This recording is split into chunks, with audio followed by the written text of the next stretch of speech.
Well, close to 2.3 million pupils in Gauteng returned to school today to kickstart the 2021 academic year. A Gauteng Education MEC Panyaza Lesufi revealing that the latest numbers at the reopening of the Abram Hlophe Primary School in Katlehong, Ekurhuleni. Well, to speak to us about that first day of school, we're joined by the Gauteng Education spokesperson, Steve Mabona. Good evening, Steve, and thanks for your time.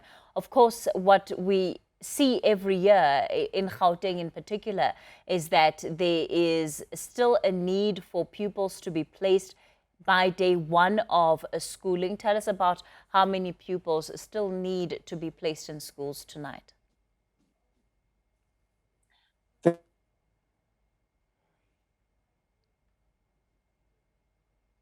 The numbers have gone down drastically. When we look at them, we have now 1,004 learners that we need to place. So numbers are reducing drastically. That's an indication that our officials are working tirelessly just to make sure that everyone that needs to be placed is placed. The only challenge that we have is the parents that are saying they don't want the alternative spaces that we provided them with.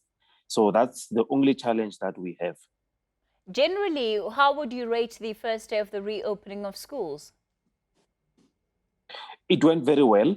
We had only 2 incidences that were reported in Tshwane, mostly about the placement.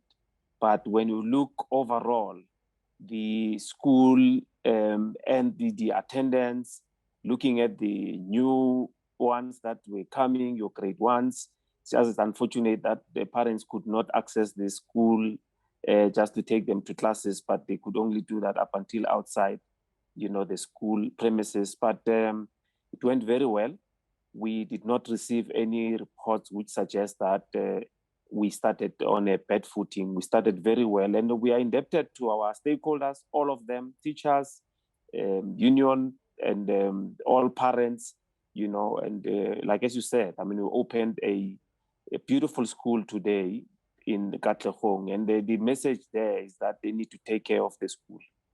Steve, are we going to get to a point where schools are reopened and all the children who need a place within the schooling system would have been placed by then? The indications are showing you that we are getting there, because last year during this time, we were talking about 40,000 learners that were not placed.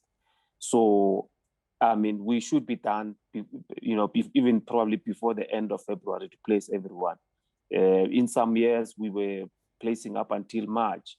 So it's an indication that as soon as we have capacity in all our areas, those that are challenged by the huge development that is happening in those areas, and we are not, catching up with schools, but we are working tirelessly to make sure that we build enough schools.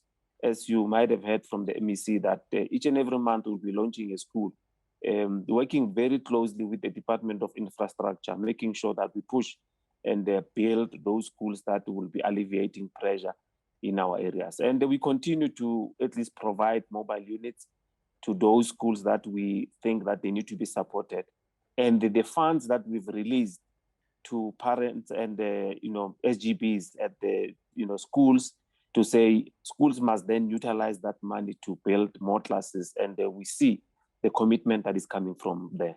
Of course, Steve, one of the difficulties is that even though, you've been building schools at what appears to be a rapid rate, there is an indication that the Department of Education underspent in its budget for the previous financial year.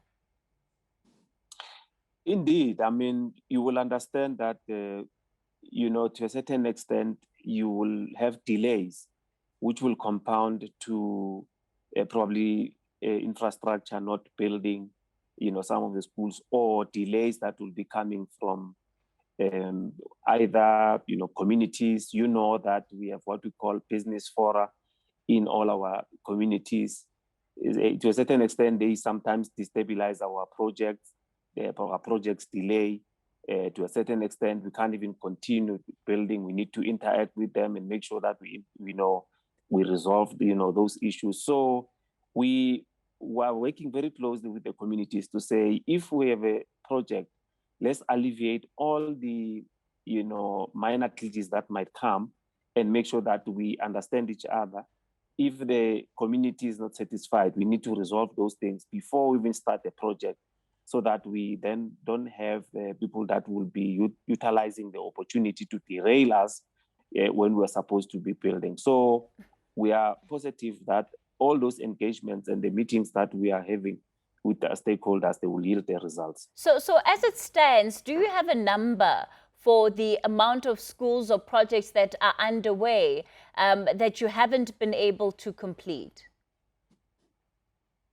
Well, I would not have that figure offhand because, like as I've indicated, that will be on the purview of infrastructure because they are responsible to build for us. But we can confirm that, yes, indeed, we did experience some delays, and working very closely with them to say we need to fast track, where we are delaying. But COVID as well, played a significant role now to delay some of our projects because, like as we said, you will normally know that each and every month we will launch a school. But moving forward, we can see that there are projects that are waiting. They are just on the, they're being finalized, and we should be in a position to launch those projects and hand them over to the communities. Of course, one of the other challenges that you're facing is the issue of teachers and having a shortage of teachers. Let's talk about, the teacher-to-pupil ratio in Gauteng. What are those numbers currently looking like? No, we don't have a challenge of teachers. Mm-hmm.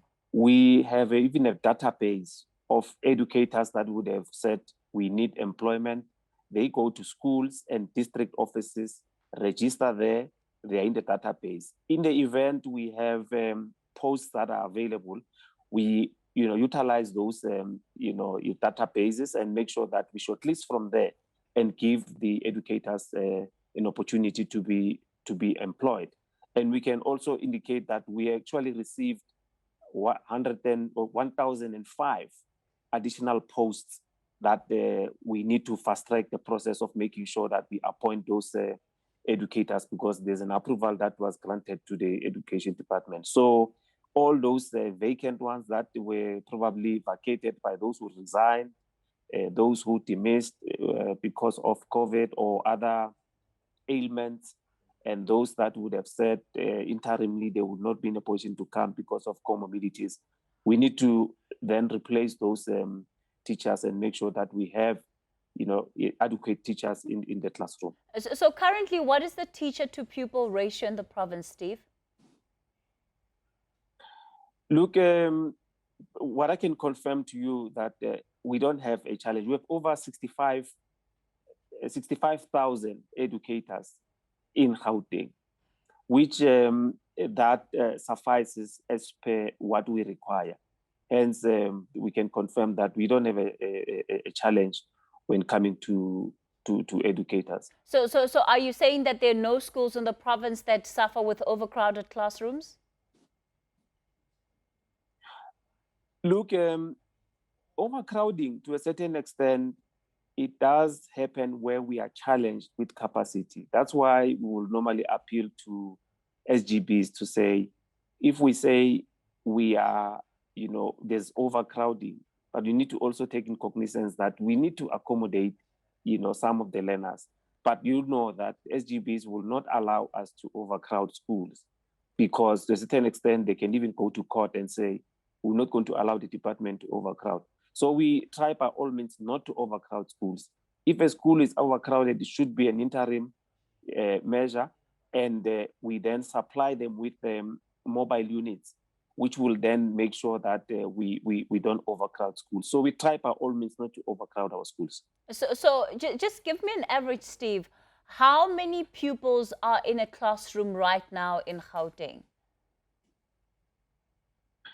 Look, they vary from 35 to 40. If we take it further, then 45 should be max, but it's between 35 and 45. Let's talk about the online education, the online program that you've been implementing as the education department. How has that been going? Look, the online teaching, the problem that we have is that the schools, we might have installed, your smart board and all necessities, but the challenge is that you cannot access learners while you're at school. And that's what the MEC has been saying, to say, we saw that you're going to need online teaching in the long run, but we should have accommodated all those necessities to say, if you're at school, you should be in a position to access learners. Those that would be having, tablets, you should be in a position to say, let's access them. But for now, we are not in a position to access those learners. So it becomes difficult. The only thing that you have is to make sure that you give them packs, and they should be in a position to access those learning packs, and then they bring back to school, then the marking is done. To a certain extent, some schools utilize your WhatsApp system, which it will be an interaction between the educator and the learners of that class. But as for the online learning that is implemented in our space, we don't have such currently, but we are working tirelessly to make sure that in the near future, we should be having online learning.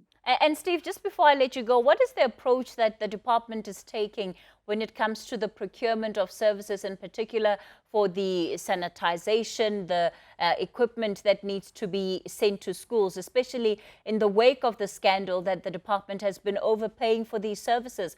How are you correcting it in this schooling term? But remember, the procurement of such your sanitizers, which were going to school, that has been done already. I'm not sure whether maybe we are confusing the decontamination and the deep cleaning project that went, the one that entails about 431 million. That we know that MEC has already committed, and there's an investigation that is undergoing. And they will then have to wait for the outcome of such, so that we know how we're moving. Are you saying that the department is not continuing to supply PPE to schools? No, we continue to supply. Yes, and so I'm asking you, how are you going to ensure that the corruption that we have seen, that is alleged to have happened in the Department of Education, how are you going to ensure that that doesn't happen again?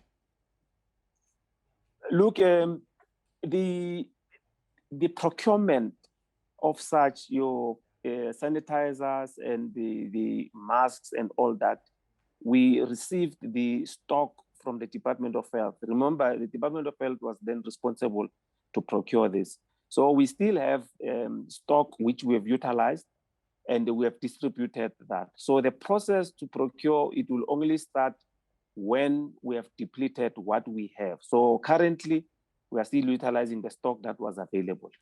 All right, that was a Gauteng education spokesperson, Steve Mabona.